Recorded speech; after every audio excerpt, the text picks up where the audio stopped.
Hey guys, hope you're good. So, can you train every day? You can do this, but you can't train super intense every day now because so typically what this would look like is if I've got say two hard training sessions throughout the week, usually full body workouts with compound lifts, which is the thing. So like the squat, the bench press, the deadlift, overhead press, you know,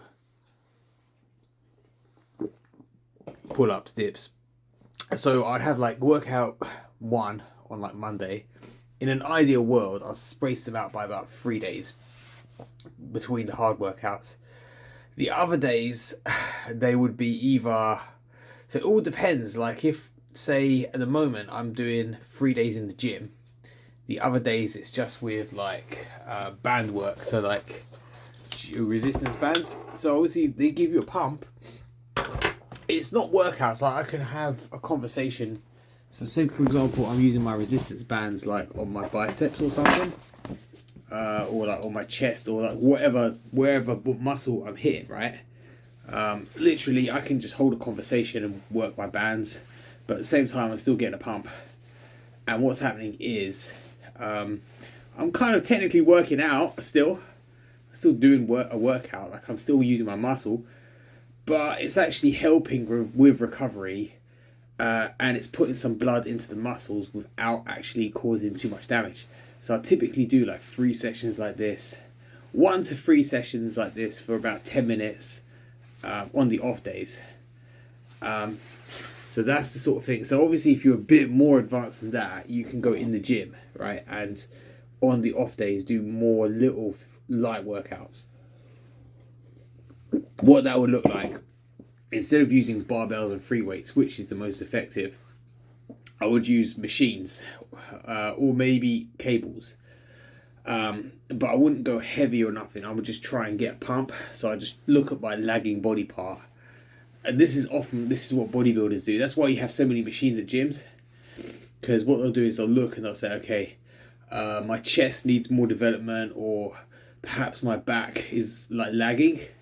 So I'll go in and I'll do something like for that, using machines or something, using the pec deck or something like that, or maybe using like light dumbbells even. So they'll kind of. The trouble is the average person doesn't know how to moderate intensity. So when you say to an average person, go to the gym 5 days a week, they literally mean word for word, go train hard at the gym 5 days a week. And that's a surefire way to burn out. So you can do this. And then you have other days where it's just, there's not really anything except for mobility.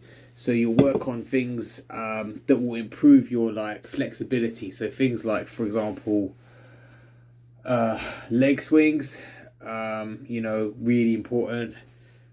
Things like stretching. There's different stretches you can do. Things for your shoulder mobility and stuff like that. So you might say, well, that doesn't look like working out. That's not hard. No, but it's really important and it affects the way you can work out.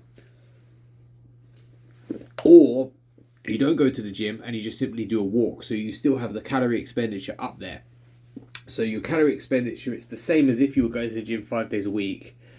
So you can still eat a reasonably large amount, but instead you just go for a walk in the shopping centre or by the seaside, or I don't know wherever you want to go.